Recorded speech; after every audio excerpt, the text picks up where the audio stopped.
Le papa, c'est Constant Eugène, il est employé des chemins de fer de l'Ouest. Il a une vie droite, avec des horaires, des principes. La maman, Hortense Aglaé, modiste de métier, a les mains faites pour plier les formes et pour ourler les jours. Elle va donner à Maurice le goût du pli juste, de l'élégance simple. L'ambiance à la maison est studieuse, recueillie, sans excès. Le piano n'est pas loin, les albums de lithographie circulent et la messe du dimanche, c'est l'événement central de la semaine. On lit un peu de tout, mais surtout les vies des saints, des récits édifiants, des textes pieux, illustrés d'images pieuses. Maurice grandit dans un monde où l'on croit que l'image peut enseigner le bien. Ce n'est pas encore de l'art, mais c'est déjà une forme de foi visuelle. Il va étudier au lycée Condorcet. Il y croise Vuillard, Lugnepo, Roussel. Il observe énormément, il observe toujours. Et dans le même temps, il va découvrir les maîtres, Ingres, Fra Angelico, les peintres italiens du Quattrocento. Maurice dessine. Il dessine tôt. Il dessine tout. Des bouts de feuilles, des seins, des mères, des enfants. Et puis, il regarde. Ce regard, c'est toute sa jeunesse. Un regard qui ne se satisfait pas des apparences, mais qui cherche la profondeur. À Saint-Germain, Maurice n'apprend pas la peinture. Il apprend à habiter le visible. Et c'est peut-être plus rare. Il ne copie pas, il intègre. Déjà, il pressent que la peinture, pour lui, sera une forme d'adoration tranquille. Il écrit à 15 ans, dans son journal, qu'il a commencé à 14, « Oui, il faut que je sois peintre chrétien, que je célèbre tous les miracles du christianisme, je sens qu'il le faut. » Il n'y a pas chez lui de dogme, mais une sorte d'alignement entre l'œil et l'âme. Et ce lien-là, il ne le rompra jamais. En 1888, Maurice va rentrer à l'Académie Julian. C'est l'âge des premiers engagements, il a 18 ans. Des visions encore sans rides et puis des cols bien boutonnés. Mais l'Académie Julian, à cette époque, c'est un peu le carrefour des jeunes modernes. C'est un refuge pour ceux qui ne veulent plus des vieilles barbes des beaux-arts, mais qui aiment encore dessiner des jambes comme il faut. C'est un joyeux capharnaüm de culture. C'est une cour des miracles où l'on croise des Polonais mystiques, des Norvégiens buissonniers, des jeunes femmes anglaises qui peignent comme des horloges. Les professeurs, ils s'appellent Bougreau, Lefebvre, Tony Robert Fleury. Ils ont la main classique, mais l'œil indulgent. On apprend à bien dessiner, à tenir ses valeurs, à ne pas trop faire le malin quand même, mais dans un coin, toujours, il y a une table où les plus discrets griffonnent autre chose, des aplats, des figures sans modeler, des objets rendus à leur symbolique nu. C'est là que Maurice va trouver sa bande. Sérusier, qui parle comme un oracle breton, à gauche, Vuillard et Bonnard, deux silencieux à la tendresse entêtée, Rançon et quelques autres. Ils se cherchent, ils se défient.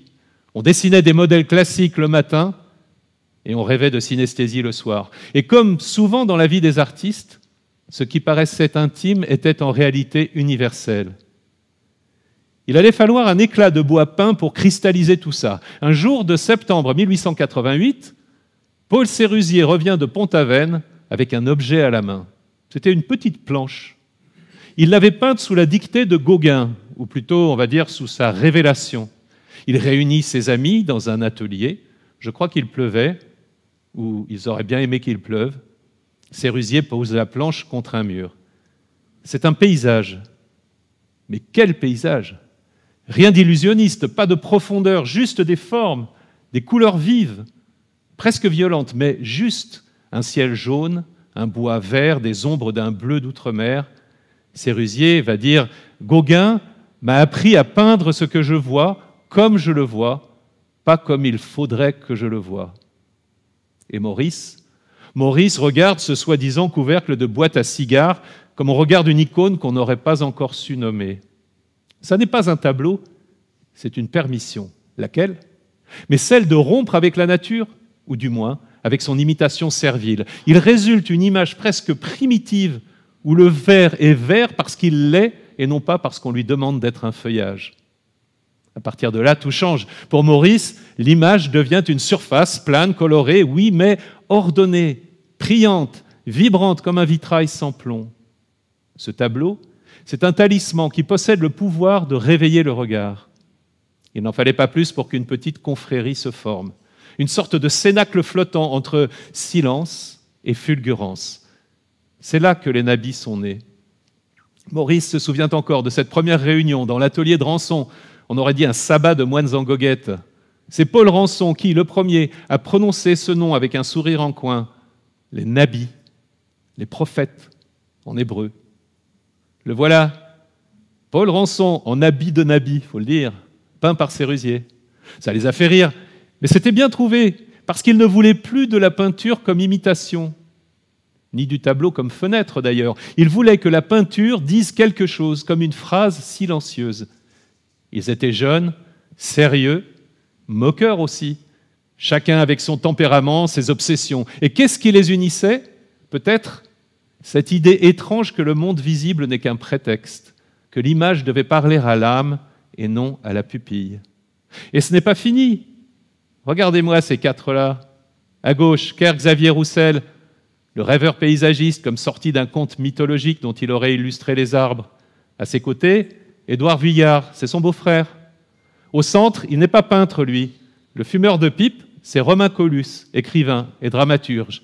Et à droite, bien sûr, Félix Vallotton, regard perçant, maître du bois gravé, de l'ironie noire et du clair-obscur social. Et Maurice, ce jeune homme de 19 ans, nourri de Gauguin, de Puvis de Chavannes, de fresques italiennes, ça sera le théoricien, le plus clair, le plus ardent, celui qui sait mettre des mots sur ce que les nabis ne savent pas encore ressentir. Il va se mettre en tête de peindre le calvaire, non pas comme un drame, mais comme une procession intérieure. Ce calvaire, ça n'est pas Jérusalem, ça n'est pas même la Bretagne, c'est un lieu mental, un théâtre de planéité où les collines s'aplatissent comme des rideaux et où les visages semblent flotter tout juste éveillés d'un songe. On pourrait croire, en passant trop vite, qu'il s'agit d'un tableau d'école, pieux, un peu raide, mais non. On est devant un choc visuel à bas bruit. Il n'y a pas de sang, il n'y a pas de cris, il y a des lignes pures, des formes closes, des couleurs mates, le sacré est devenu surface. Maurice publie dès 1890, dans Art et Critique, il a 20 ans, une série d'articles où il définit ce que pourrait être une peinture moderne, déliée du réalisme, plus proche de l'expression spirituelle. Il a 20 ans, je l'ai dit, il est précoce. Un jour de cette même année, il va griffonner cette phrase devenue célèbre, vous la connaissez sûrement, se rappeler qu'un tableau, avant d'être un cheval de bataille, une femme nue ou une quelconque anecdote, est essentiellement une surface plane recouverte de couleurs en un certain ordre assemblées. Maurice sera au moins pour un temps le diacre, le chroniqueur, le géomètre mystique des nabis. Il publiera des articles, des essais, des théories de plus en plus construites. Il va illustrer, créer, libérer, comme ici, le programme du Théâtre de l'Œuvre en 1895. Il faut le faire. Il citera Delacroix, Ingres, Gauguin et rêvera d'un art qui unifie l'émotion, la ligne, la foi, le silence. Parce que pour lui, peindre, c'est transformer un espace en présence. Et vous voyez, encore aujourd'hui, quand on entre dans une pièce qu'il a décorée, on a l'impression d'entrer dans une page de son esprit. L'atelier de Rançon servait de quartier général aux nabis. On y débattait, on y peignait, on y fumait un peu trop. Ils exposaient chez le Barque de Bouteville, chez Vollard, au Salon des Indépendants. Maurice, lui, il se démène. Il écrit, il sollicite, comme ici, auprès de Stéphane Mallarmé. Il lui envoie cette lettre, le 27 juillet 1891. C'est une lettre qu'il prend même le soin d'illustrer. Il n'a même pas 21 ans. Il lui écrit « Monsieur, l'exposition de peinture ouverte du 1er août au 30 septembre dans les salles du château de Saint-Germain comprend des œuvres de messieurs Bonnard, Maurice Denis, le seul à s'affubler de son prénom. Gosson, Ibels, Osbert, Peduzzi, Rançon, Sérusier, Vercade, Vuillard, nous vous prions de visiter tout spécialement la salle qu'il aurait consacrée, signé Maurice Denis. Au catalogue, l'intruse, soins trimilaires, dessin pour sagesse gravé sur bois. Mais quelle brochette! Et qui se souvient aujourd'hui de Léo Gosson, d'Henri Gabriel Ibels, de Jean Vercade, d'Alphonse Osbert, d'Émile Peduzzi, peintre d'ici et d'ailleurs? Les œuvres des Nabis sont déconcertantes. Peu de perspectives, beaucoup de motifs répétés, des lignes courbes, des couleurs affirmées. Il reprenait à Gauguin son sens de la surface, à Odilon Redon son goût du mystère, à l'art japonais son sens du décor. Et puis, nous sommes en 1890, Maurice tombe amoureux. Elle s'appelle Marthe Meurier. Elle habite Saint-Germain comme lui, elle est musicienne, cultivée, un peu fragile, très sérieuse. Il la rencontre dans un cadre digne d'un tableau de genre, un salon bourgeois, des livres reliés, un piano ouvert. Elle joue, il écoute. Et tout ce qu'il croyait savoir de la lumière s'effrite doucement pour faire place à quelque chose de plus doux, de plus durable aussi. Marthe n'a pas besoin de parler. Elle a la posture d'une figure d'annonciation. C'est que c'est une présence, Marthe. À partir de là, elle ne quittera plus ses dessins, ses tableaux. Elle est la fiancée. Il ne l'idéalise pas, il la révèle. Maurice fait de l'intime un acte de foi. En 1893, il l'épouse. Dans Les Muses, qu'il peint la même année, elle incarne cette beauté qui n'a pas besoin de parler. Alors là, on est à 1000 lieues de l'Antiquité costumée. Ici, pas de cithare, pas de couronne de laurier, pas d'Apollon débraillé. Elles sont 10, oui, 10, pas 9. Et elles discutent calmement sous les marronniers d'une terrasse bien réelle, celle-là, celle de Saint-Germain-en-Laye. Elles portent des robes de la fin du XIXe siècle. Elles sont modernes, elles sont graves, elles parlent bas. Et puis au centre, ou presque, il y a Marthe, muse et femme. Et Marthe, il l'a peint 2 fois. Une fois de profil, une fois de dos, comme si la peinture hésitait entre l'icône et la présence. Est-ce qu'il la multiplie? Est-ce qu'il la rêve? Est-ce qu'il l'absente? Il l'aime, ça c'est sûr. Et elle devient à la fois spectatrice et actrice de ce théâtre suspendu. Et pourquoi 10 muses? C'est une question qu'on aime se poser sans vouloir y répondre. Peut-être que l'artiste a glissé là une figure de trop, une présence en réserve, une voix intérieure qui ne voudrait pas se taire. Peut-être qu'une muse est venue en voisine sans être invitée. Peut-être que Marthe, peinte 2 fois, compte double. Après tout, n'est-ce pas elle, la muse? Celle qui dédouble, qui inspire, qui fait trembler un pinceau comme on fait dévier une prière. Être nabi, ce n'était pas seulement peindre à plat et parler de l'invisible, c'était aussi une manière d'habiter le monde. Et quoi de mieux pour habiter le monde que de le décorer? Alors, les nabis ont déposé l'étoile pour investir les murs, les paravents, les vitraux, les panneaux, les meubles même. Ils voulaient que l'art vive dans les maisons, pas seulement dans les musées. Maurice adorait ça. Pour lui, un panneau mural, ça valait 1000 discours. Il travaillait comme un moine calligraphe sous influence décorative. Il y a eu, entre autres, en 1907, une série de grandes toiles pour le collectionneur Ivan Morozov à Moscou. Elles étaient destinées à entourer une salle de musique sur le thème de Psyché. Entre rose et cariatide, c'est toute la mythologie qui se parfume à la lavande. Sur ce panneau, Psyché n'est plus seulement la petite mortelle à qui les dieux ont joué des tours, elle est l'héroïne d'une pastorale métaphysique et mondaine où même les vieillards sont beaux et les guerriers sont sensuels. Tout est volupté mais sans effusion. Tout est grâce mais sous contrôle. Maurice, jamais dupe, compose son Olympe comme on compose un salon d'apparat. On y plante des personnages comme des fleurs dans un vase, avec symétrie, avec douceur et ce qu'il faut de retenue pour éviter la surcharge. Les cieux sont bleus, les montagnes lavandes, les arbres bien taillés, même les seins nus semblent réciter l'Évangile selon la clarté. Au centre, le vieux barbu, caressé par des mains tendres, n'est pas tant un Zeus tonitruant qu'un patriarche ravi, entouré de muses et d'éphèbes au teint de nacre. Le récit mythologique se dissout dans une scène de conversation galante à la Watteau, sauce art sacré. On cause, on joue de la lyre, on murmure des douceurs, et surtout, on ne dérange pas les ombres. C'est une mythologie de velours réconciliée avec la modernité d'un commanditaire russe soucieux d'art total et de bon goût international. Maurice y excelle, mêlant Pompéi, Botticelli et la salle à manger dans un même rêve ordonné. Vuillard et Bonnard, eux, y peignaient des intérieurs de maisons bourgeoises.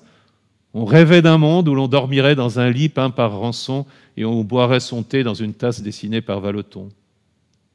Ça n'a pas duré, bien sûr. Vers 1900, le souffle nabi se disperse. Chacun poursuit sa propre partition. Mais il reste quelque chose, une façon de regarder son appartement comme un lieu de prière chromatique. C'est une chose étrange, vous savez, ce que certains cherchent dans les cathédrales, Maurice l'a trouvé dans un salon ou une salle à manger. Et ce n'est pas une image, enfin, si, justement, c'est toute son œuvre, une image de l'invisible dans le visible, du sacré dans les rideaux. Dans Temps gris sur l'île, que Maurice peint ici à 24 ans, le bleu n'est plus une couleur, c'est une disparition. On pourrait presque ne pas la remarquer, cette toile suspendue dans une demi-teinte mélancolique. Elle ne s'impose pas, elle s'insinue. Et pourtant, quelle œuvre! Une femme de profil, presque en effacement. C'est Marthe, bien sûr. Muse inépuisable, représentée ici plus méditative que décorative, plus absente que présente. Elle regarde dehors, et nous, spectateurs, regardons à travers elle. Car tout dans ce tableau est un jeu de glissement.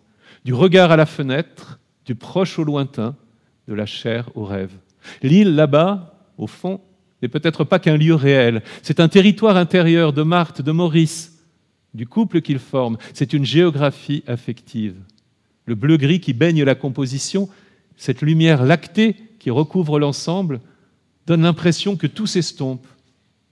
Le temps, l'espace, la matière, même les formes se dissolvent dans un lyrisme silencieux.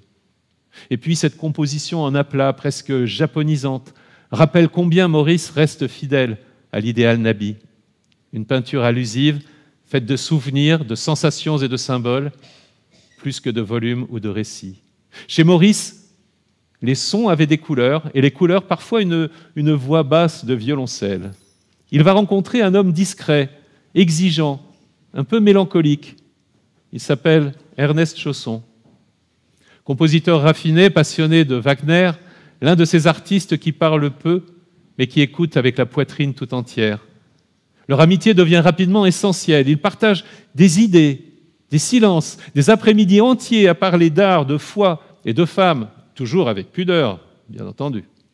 Maurice va décorer l'appartement des Chaussons, un décor sobre, élégant, musical dans l'âme, des panneaux muraux, des motifs floraux qui respirent doucement. Un décor fait pour inspirer d'ailleurs Claude Debussy, qui vient parfois interpréter ses compositions chez Ernest, que l'on voit à côté du piano, assis. C'était leur façon de vivre l'amitié, en peinture et en partition murmurée sur les murs. Ils ont voyagé ensemble en Italie, avec leur famille, au moins une fois, à Florence, peut-être à Rome. Ici c'est à Fiesole. On voit Ernest Chausson, on voit Marthe, on voit Maurice derrière.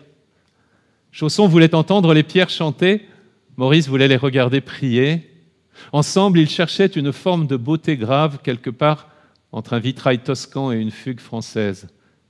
Un soir, à Fiesole, justement, ils sont restés en silence devant le chef-d'œuvre de Fra Angelico au couvent des Dominicains pendant 1 heure entière, sans échanger un mot.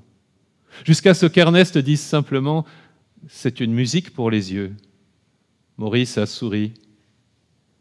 Leur amitié durera jusqu'à la mort brutale d'Ernest en 1899, un accident de bicyclette complètement absurde.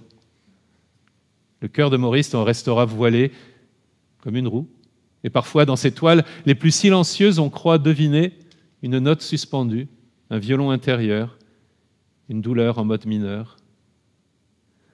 En 1908, Maurice participe à la fondation de l'Académie Ranson. C'est un lieu modeste mais fervent, où les anciens nabis devenus maîtres transmettent leur feu calme à une nouvelle génération. Il y enseigne à sa manière, à la fois exigeante et douce, mêlant composition décorative, pensée symbolique, et ce besoin de relier la peinture à la vie intérieure. Ce n'était pas une école, c'était presque un petit monastère d'art libre. En 1912, paraît un recueil de ses textes majeurs, intitulé sobrement Théorie 1890-1910. On y retrouve les fondations d'une pensée qui ne sépare jamais l'œil du cœur, la surface du mystère, la couleur de la foi. Ces pages sont limpides, charnelles, ouvertes. On y sent l'homme plus encore que le peintre. Il écrit comme il peint, avec une ferveur retenue. Pour abriter sa famille et sa passion de peindre, Maurice s'est trouvé un lieu à bâtir, à investir, à habiter avec la lumière de ceux qu'on aime et le silence de ceux qu'on a aimés. Ce lieu, c'est un ancien hôpital royal, un peu en ruine, qu'il acquiert en 1914. Il le nomme le Prieuré, du nom d'une rue en contrebas. C'est à Saint-Germain. On y voit tout de suite beaucoup plus qu'une demeure. C'est un atelier de vie, un laboratoire d'art et de foi. Il le restaure patiemment, il le transforme, il le sacralise. On y trouve des fresques, des tapisseries, des objets liturgiques, mais aussi des enfants qui rient, des carnets de croquis, des bouquets simples. C'est un lieu où peinture et prière se répandent et se répondent, sans hiérarchie. On dit parfois que Maurice Denis voulait faire de la vie une œuvre d'art. Ça n'est pas tout à fait vrai. Il voulait surtout faire de l'art une manière de vivre. Dans ce foyer, dans ce prieuré, dans cette vie partagée avec Marthe, il y avait juste une grâce ordonnée et la lumière du matin qui devenait mystique sans même qu'on ait besoin d'allumer un cierge. Maurice va y peindre une annonciation. Il en a fait plusieurs sur ce thème. Alors celle-ci, c'est une scène de prière, certes, une scène biblique, mais transposée ici dans un monde connu, familier. Le mur floral, la fenêtre ouverte, la colline rose au loin, ce n'est pas Nazareth, c'est Saint-Germain-en-Laye, un matin de printemps. Et pourtant, l'ange entre, il entre doucement, porteur de lumière, auréolé comme dans une fresque du Quattrocento. Il salue Marie, la tête baissée, tandis que deux enfants de cœur, à mi-distance, mains jointes, incarnent l'innocence spectatrice. On devine sans peine que ces deux enfants, au visage rouge de pudeur, sont les propres enfants de Maurice. L'Annonciation devient ici une scène de famille. Elle est sublimée, une métaphore domestique de l'émerveillement. Et Marie, tiens, elle n'est ni en extase ni surprise. Elle est recueillie, elle prie, elle sait. Il y a dans son attitude quelque chose d'une épouse, d'une mère, comme si Maurice projetait en elle l'ombre douce de Marthe, qui mourra quelques années plus tard, mais déjà sanctifiée par l'intimité picturale. Et le paysage derrière la fenêtre, quelle audace silencieuse. Ce n'est pas un décor, c'est un paysage mental. C'est un monde lavé du tumulte de la guerre, car on est en 1916. Et cette année 1916, elle résonne partout en Europe de cris et de feux. Mais ici, la paix est suspendue dans les couleurs pastel. C'est une déclaration de résistance par la beauté. Quand la guerre éclate, justement, en août 14, Maurice Denis est en Bretagne, à Perros-Guirec. Il rentre précipitamment à Saint-Germain-en-Laye, le cœur patriote, prêt à s'engager. Las, l'armée ne veut pas d'un peintre quadragénaire à la santé fragile et le renvoie à son chevalet. La frustration est immense. Dans son journal, il se juge lâche, il se juge inutile. « Mon inaction me pèse, dit-il. Est-ce que je vaux quelque chose ?» écrit-il. La réponse viendra avec le temps, les croquis et la résilience. Finalement mobilisé, fin octobre 14, il est affecté à un poste de garde-voie en Normandie. Le voilà soldat, en uniforme, fusil sur l'épaule, veillant sur un viaduc. Bon, on est loin de la boucherie du front. Maurice partage les tours de garde avec l'architecte Maurice Storez. Il prie, il observe les arbres rougis par l'automne et remplit ses carnets de croquis et de pensées. « Je dis mon chapelet en montant mes gardes, dit-il, comme un moine sentinelle au bord du monde. » Et il en a tiré un tableau. Sur ce tableau, rien ne bouge, ou presque. Une voie ferrée, un pont de pierre, quelques arbres rougis par l'automne, un soldat en faction, peut-être l'ami Storez. Je vais vous le montrer parce que... Là, seul, minuscule, on est dans du Denis pur jus. C'est une scène synthétique, presque naïve dans le traitement du motif, mais très construite dans sa composition. On n'est pas dans le reportage, on est dans l'introspection spatiale. C'est une peinture de guerre sans guerre, une métaphysique du devoir mineur. Et ce viaduc qui traverse le tableau, c'est peut-être aussi un pont entre deux états du monde, celui de la paix suspendue et celui à venir du fracas. Démobilisé au printemps 1915 pour assister à la naissance de son 6e enfant, Maurice reste hanté par la guerre. Alors il va peindre un chemin de croix pour la chapelle du prieuré, un art sacré traversé par les ombres du conflit. La passion du Christ s'y confond avec celle des poilus.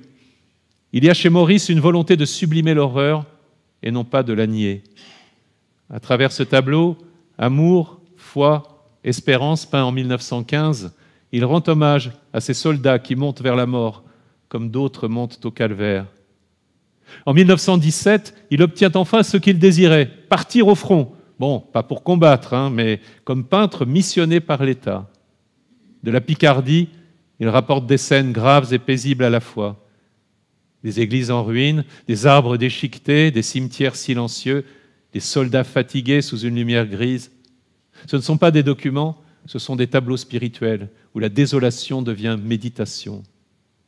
En 1919, au sortir du chaos, Maurice va créer avec Georges Desvallières les ateliers d'art chrétien. Il s'agissait de retrouver souffle et dignité, non pas revenir au passé, mais faire une place à la modernité dans la liturgie du beau. Ils vont former des artistes, ils vont concevoir des vitraux, des retables, des fresques, pas pour remplir les églises, pour les habiter à nouveau, comme ici à l'église Saint-Martin à Vienne. Et sous les voûtes restaurées, on entend parfois une autre voix, celle de Maurice Denis, qui, sans dogme, mais avec ferveur, montre que peindre, c'est aussi prier debout. Et puis, vient l'été de cette même année, dans le jardin du prieuré, Marthe s'est tue. Elle était malade depuis longtemps déjà, rien de spectaculaire, une usure douce, une fatigue dans les gestes. Maurice disait que son sourire avait pâli comme un vieux tissu de baptême. Le matin où elle est partie, il n'a pas pleuré tout de suite. Il est allé dans l'atelier, il a pris un pinceau, il a commencé à nettoyer une toile ancienne, pas pour peindre, juste pour garder le geste, pour que la main n'oublie pas. Les enfants étaient là, le prieuré s'est empli de silence comme une église après la messe. Marthe, c'était plus qu'un modèle, c'était la mesure même de son monde. C'était la verticale des robes blanches, la douceur des visages, la lumière filtrée à travers les rideaux. Après la mort de Marthe, quelque chose change dans la peinture de Maurice. Pas brutalement, non. Pas comme une cassure, mais plutôt comme un voile qui s'ajoute sur la lumière. Comme si chaque élément de ces toiles devait désormais tenir debout sans l'amour vivant qui l'animait. Maurice organise le deuil, il en fait un lieu, un espace, un rythme. Il savait qu'il ne peindrait plus jamais l'amour en robe blanche, il peindrait désormais le vide qu'elle laissait, et dans ce vide, il trouvait encore le moyen d'entrevoir Dieu. Après le silence laissé par Marthe, on aurait pu croire que Maurice allait se replier, s'éteindre doucement, mais non. Dans ce tableau de 1921, il se représente devant son prieuré, debout, pinceau en main, au travail, comme s'il disait « Je suis là, je peins encore ». Autour de lui, la scène semble douce, presque anodine. Ces enfants jouent dans le jardin, le soleil caresse la façade, la vie bruisse, mais regardez bien. Sur la terrasse, une femme est là, qui en tient une autre dans ses bras. À première vue, ce pourrait être une simple scène de famille, mais ça n'est pas n'importe quelle femme.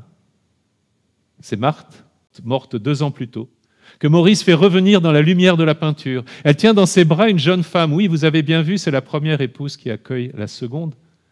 Le tableau devient un ex-voto silencieux où Maurice relie les vivants, les morts, les promesses d'avenir. Il les réunit sous l'ombre bienveillante du prieuré. En 1922, la République le fait commandeur de la Légion d'honneur.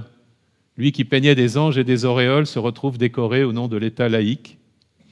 Ironie peut-être, ou reconnaissance discrète que cet homme avait su relier sans bruit le visible et l'invisible. Ce n'est pas un aboutissement, c'est un signe de passage.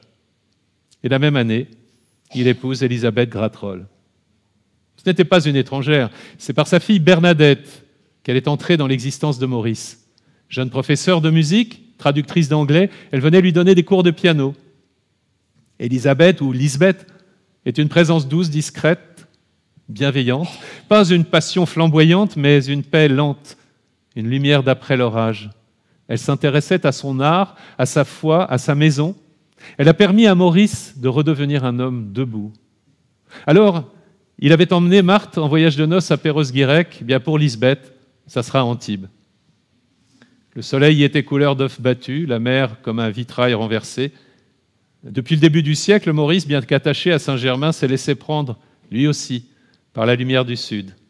Il y a séjourné en 1904, puis en 1906, où il se promène à bicyclette entre Marseille et Roquebrune-Cap-Martin, avec Carl Xavier Roussel.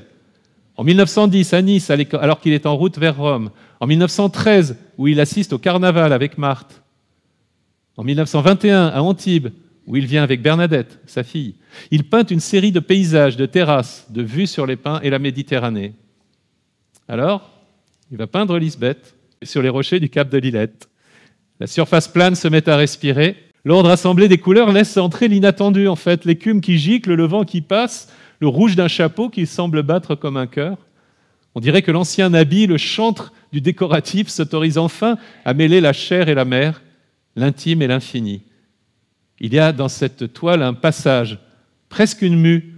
Le Maurice Denis des Nabis n'a pas disparu, on le reconnaît dans la structure solide de la composition, dans l'équilibre des masses, dans la clarté d'ensemble. Mais il y a en plus cette vibration personnelle, ce souffle d'amour qui échappe aux théories. Maurice peint ce que lui offre Élisabeth, un calme, une confiance, un compagnonnage. Alors, il est un mot qu'on oublie parfois.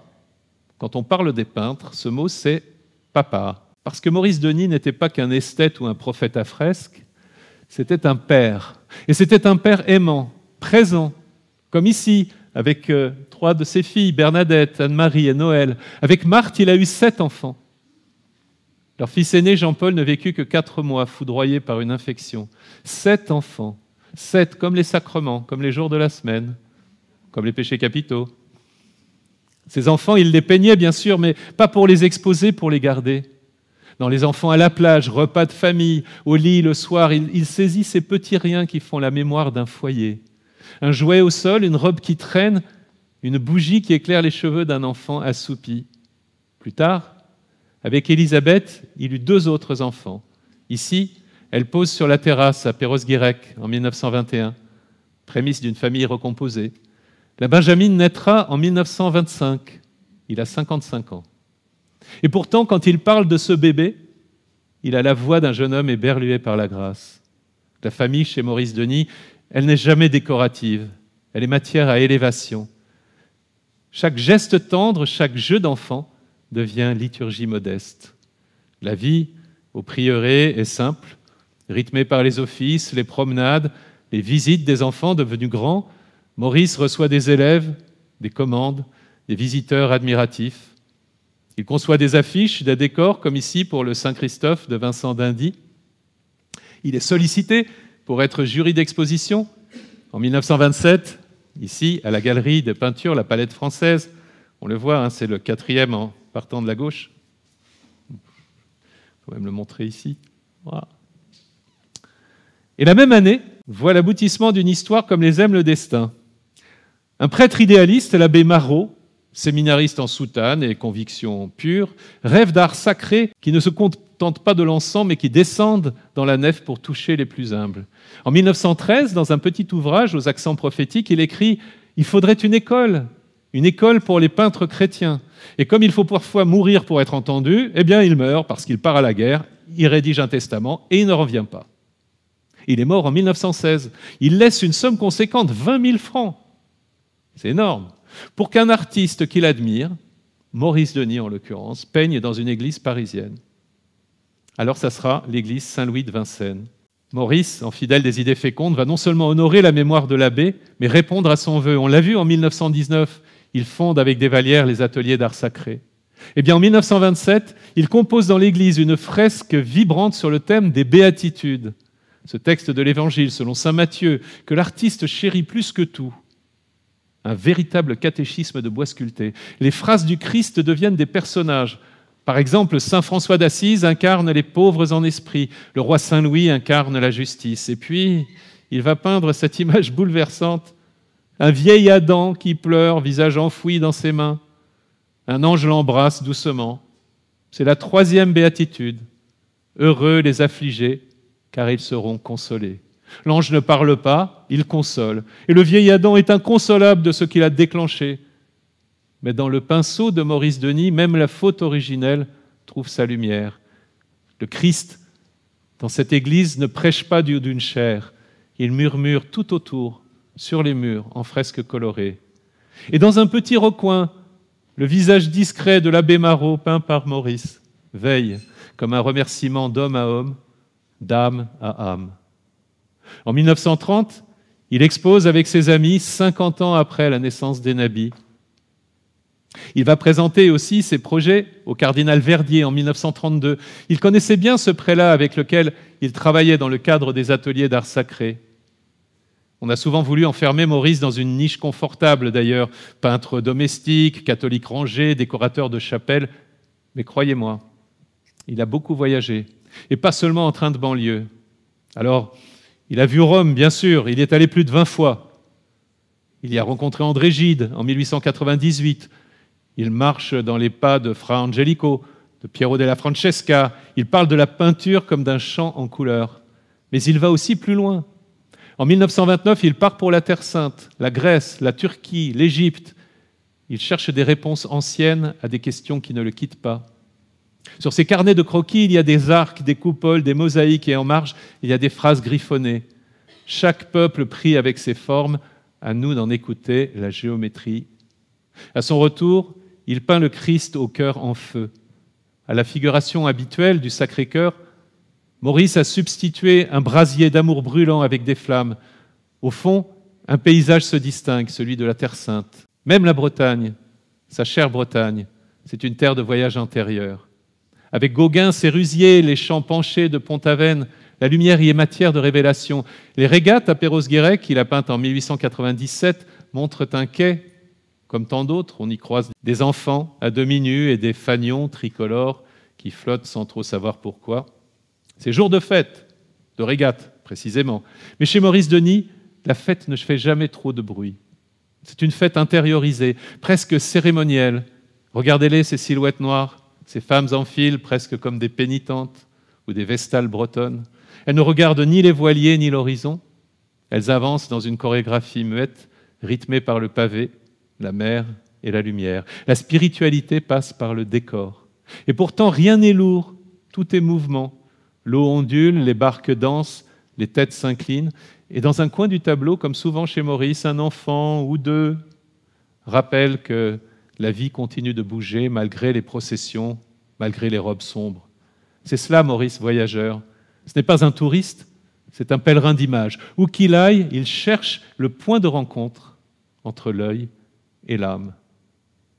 En 1932, il est élu à l'Académie des Beaux-Arts. C'est Paul Jarnot, conservateur du musée du Louvre, qui lui remet son épée d'académicien.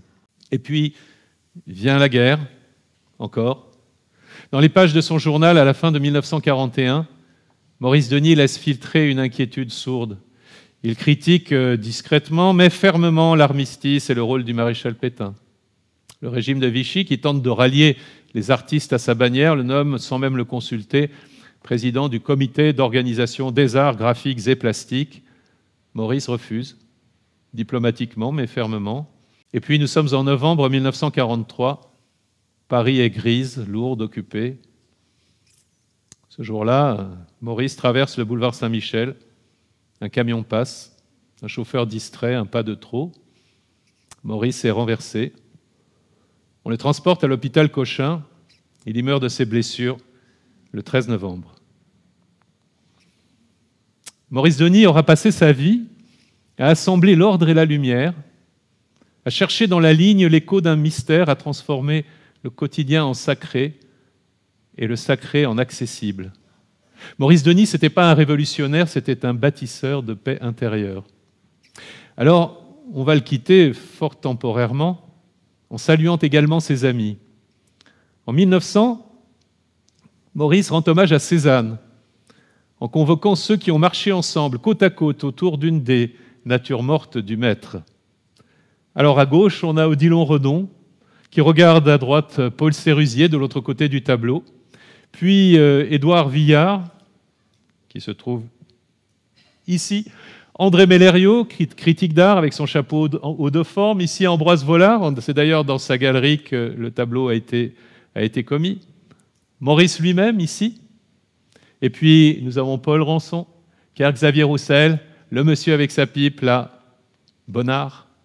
Et puis, à droite, ici, légèrement en retrait, presque effacé, mais toujours là, c'est Marthe, muse fidèle, discrète sentinelle de cette vie dédiée à l'art. Son regard ne va pas vers le tableau, mais vers Maurice, qu'on devine juste en face, comme s'il s'était dédoublé, hors champ, mais présent, le peintre derrière le peintre. Il ne peint pas un enterrement ni une messe, il peint la fidélité, l'amitié et, osons le dire, la gratitude. Gratitude envers un Cézanne qu'il aura appris à voir, à douter, à construire, et gratitude envers la peinture elle-même qui, pendant un demi-siècle, a tout absorbé, les amours, les deuils, les voyages, les enfants, la guerre, la foi. Maurice est aujourd'hui au paradis des peintres et finalement, ce qu'on gardera de lui est une chose toute simple, sa façon de regarder avec douceur, avec feu, et surtout avec la conviction que toute beauté, si on prend le temps de la contempler, devient prière. Je vous remercie.